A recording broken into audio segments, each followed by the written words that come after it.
I don't want to do homework. Is that what you as a parent also hear from your child every single day? This might be a sign that your child might be trying to say something to you or might be trying to tell you something. We as parents, it is understandable that we interpret it as the child might be trying to escape. मेरा बच्चा homework नहीं करना चाहता, बहुत lazy हो चुका है. But it doesn't sound like that sometimes. बच्चा हो सकता है हमें कुछ बताने की, समझाने की या कुछ communicate करने की कोशिश कर रहा हो.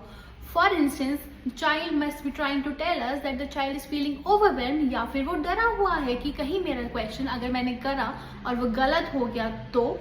So that is why as parents it is very important for us to understand that behavior and try to understand and listen beyond the words.